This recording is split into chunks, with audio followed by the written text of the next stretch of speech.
it's extremely important for children's literature to feature transgendered characters because good literature should be like a reflection of reality. Of course, every story doesn't have to feature every kind of character, but there is definitely an immediate need right now for more trans and 2S LGBTQ characters to be featured in mainstream stories. When film first began as a medium, there were blossoming expressions of queer art, but that reality was quickly shut down by what was called the Hays Code, which was a motion picture code that was implemented to dictate what you could and could not show in a film. Although the code only lasted until 1969, it was there through all the formative decades in which film was actually developing as a medium, which is a super influential time in film for people and filmmakers, and also the damage that the code did echoes on so far because it really, during that time, created blueprints for what film should look like,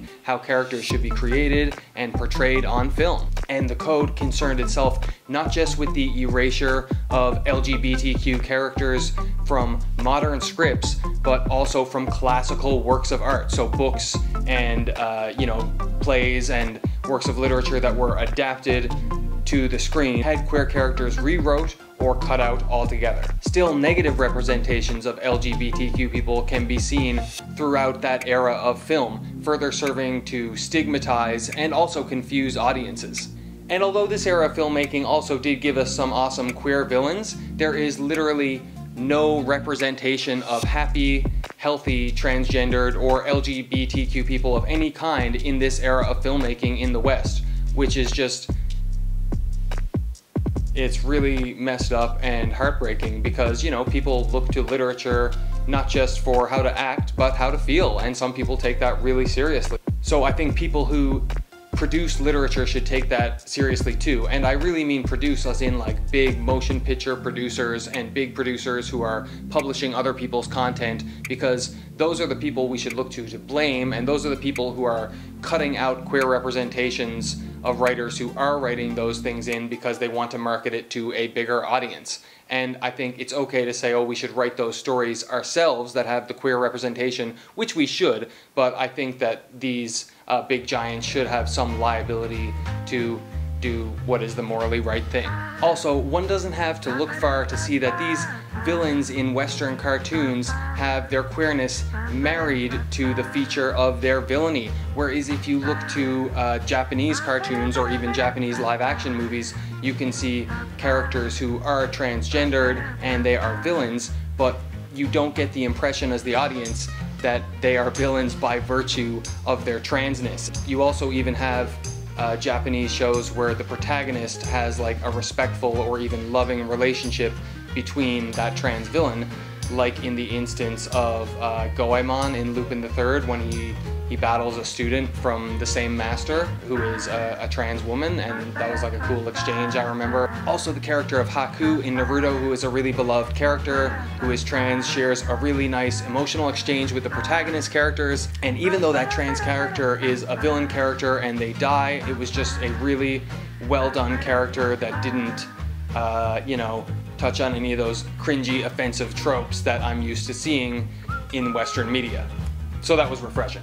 Sadly, I think we're a really far way in the West from portraying trans villains in a not cringe way or upsetting way or offensive way because simply of the long history of having no positive representations of trans people. Like I said, no happy, healthy representations of trans people for kids, which is really making a dysfunction in our society and is really actually messed up. Also because of the history in the West of portraying LGBTQ people and trans people in a negative way and portraying transness as somehow morally wrong, which it is not morally wrong, and it's absolutely healthy and good for trans characters to be in children's literature. And I know why even sometimes queer people have the reaction that like, oh, they don't want to see gay love or transgender people or stuff like that in children's literature because they have some kind of crazy idea like that's not appropriate for kids, even though we're endlessly being crammed down this same boy-girl narrative down our throat through, every old kind of Disney movie and every kind of literature that's out there.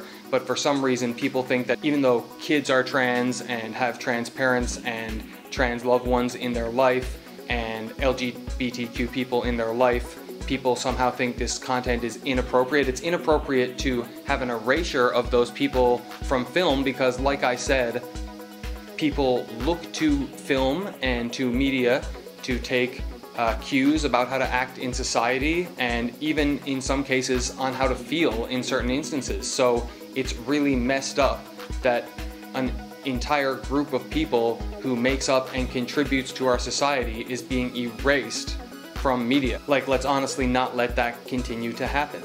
The aggressive erasure of LGBTQ characters from our stories, especially from children's literature, has created a super toxic environment for all people. Not just for kids with LGBTQ identities, but we need to set a precedent of respect for our children and teach that to them. I don't want to talk about anything upsetting. I want this video to be accessible for everyone, but of course I can't really talk about this issue without briefly touching on the fact that kids with LGBTQ identities are often bullied or, face higher suicide rates. This culture that I'm talking about that has been created by like the erasure of trans people in media, and this culture that exists that is really toxic for trans kids and for me and for everybody, is very real, and I lived through it. But you know what? Some people didn't live through it. Anybody from my generation that I knew who was trans, who expressed that to me, but nobody I know was able to openly express that, those people are dead now because they took their own life and they had a really hard time in life. A large part of that is because of the generation they grew up in. I don't want to discount other factors, like, school, family, religion, culture, friends, all those things do play a role, but and other factors play in the role into making those decisions. Absolutely, don't get me wrong. But the generation that I grew up in was really bad for trans people, and literally people who I know who are just a couple of years younger than me, who came in at my foothills, made it. But a big part of that, and the ability for them to make it and come out and thrive as people and be open about who they are to themselves and to others, is the fact that they grew up with the internet. And my generation did not grow up with the internet. We didn't have that. We only had the literature that we had to reference, and we weren't in encyclopedias, and only Bugs Bunny was a valid queer protagonist. So that was a really hard time. I don't imagine that I'm going to wake up tomorrow and that families are going to suddenly all treat their trans family members really well and with respect, or that schools are going to automatically become a safe and happy environment for all people. But I do think that what's happening to our literature right now is a crime against humanity and against our entertainment. Let's make a generation of really safe, happy people by giving them stories that don't ignore or condemn their existence. Because having trans characters in your story and having good character representation in your stories is not just about validating queer kids, it's about the fundamental respect of all people, and about setting a precedent for our children to go out into the world and not treat people with disrespect based on their identities. Trans people are awesome, wonderful members of our community, and by systematically ignoring them in your literature, if you're a big producer who's producing all kinds of mainstream stories all the time, is sending the message that you don't think it's okay to be trans because you don't have any well-adjusted happy trans characters, or even any trans back characters, or even any trans villains who aren't, like I said, a villain by virtue of their transness. And I find that really upsetting. I'm so happy that things are getting better and that shows like She-Ra and Steven Universe are featuring more queer characters, and I think that's really awesome. I just wish that people who I'd grown up with, who I love, were here to see those today, and that I hope we get more awesome literature like that in the future. Because when I was a kid, Bugs Bunny was the only really firm queer character that I felt was in the cartoons and stuff that I watched. Like, he was unapologetically queer and gender fluid and just this amazing character who was also the hero and the protagonist of the story. And even in problematic mainstream movies like Wayne's World had, you know, me validated in my love for Bugs Bunny when Garth said how attracted he was to Bugs Bunny in a dress, despite Wayne's transphobic reaction to Garth. You know that validation in media was like, I thought was good. And even though the character of Wayne was transphobic, it didn't feel like the literature was altogether transphobic, and it felt like we, the audience, are more like empathizing with Garth, because who doesn't love Bugs Bunny in a dress? Just moving back to that, like, Bugs was a great hero for me, but then there was like all these other shows that came out when I was a kid, later than Bugs, like He-Man and Transformers, whereby the Transformers are like all guys, and they're all cars, and they're all in an endless, you know, energy war across the galaxy. I just know it, I know it, we're all gonna die, this is it, this is the end, we're finished! But, you know, those shows weren't my kind of queerness. They weren't the expression I wanted. I wanted more female characters. I want, like, trans characters. Those shows, definitely I wouldn't consider them, like, even though the Transformers and He-Man seem really overtly gay, there's no discussion of gayness, and it's, like, still falls into that, like, erasure of queerness, whereby if you could watch that literature and, like, not see any of that easily and just, like, fit it into your own anti-queer perspective if you wanted to, versus a show like Batman the Animated Series, which is one of the few other gems that had like a little bit of queerness in it. When I was a kid, the character of Poison Ivy, even though she was a villain, it was like obvious that she was one of the more good villains. She was really morally upright, and she got Harley Quinn away from the Joker, because, like, obviously the Joker is gay too, but his only love is, like, insane pranks and Batman. So Ivy was able to get Harley away from the Joker, and she, you know, like, I never really saw, like, Poison Ivy as much of a villain in that show, and I definitely never felt like her queerness was part of her villainry.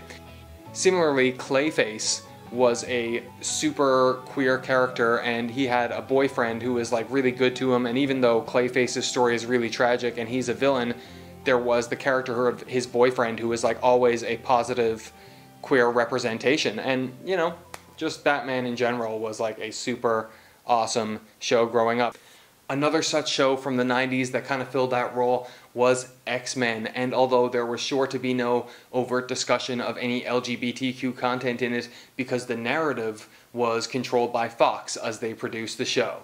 Having said that, it was still X-Men, and it always seemed like this mansion where queer kids would go because they had parents that didn't understand them, and they would learn how to deal with their trauma with Xavier. Let me become one with your pain.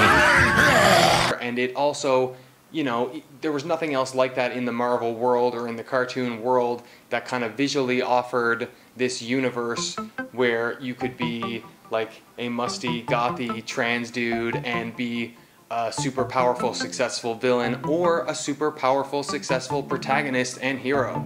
So that was really awesome for everybody. X-Men, and even people who weren't queer, really responded to X-Men just because of the awesome ensemble of characters. That's part of what is needed for kid shows, is just like a vast slew of characters, good representation. That's something that people gravitate to about X-Men, whether they know it or not. And people often really love shows that have a big cast of characters. But it's really nice when that cast of characters rings true and is diverse by nature. Something else I just want to mention is that all these shows that I'm talking about that have positive representations of queer people in it for kids, there's no actual trans characters. And another disturbing thing is that all these narratives are marred in violence. So we think that violence is okay for our kids. It's really nice to see a show for kids that doesn't have a narrative that hinges on violence. Definitely want to give a shout out to one of my favorite shows, the new Looney Tunes show, for that, which was really awesome, especially for 2015, and I was really happy with that show. But I really think things are moving forward to a better place, like I said,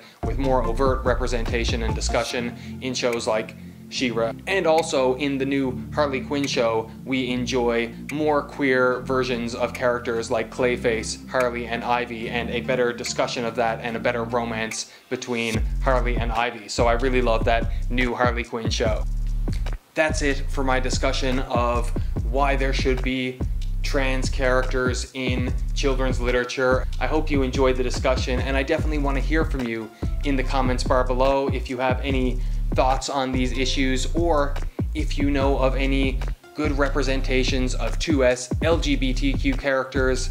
Doesn't matter if it's in cartoons or kid stories, even though that's what I'd love to hear about, but you know, video games, toys, comic books, whatever, let me know in the comments bar below. And be sure to subscribe and check out my other nerdy videos. Thanks again for watching.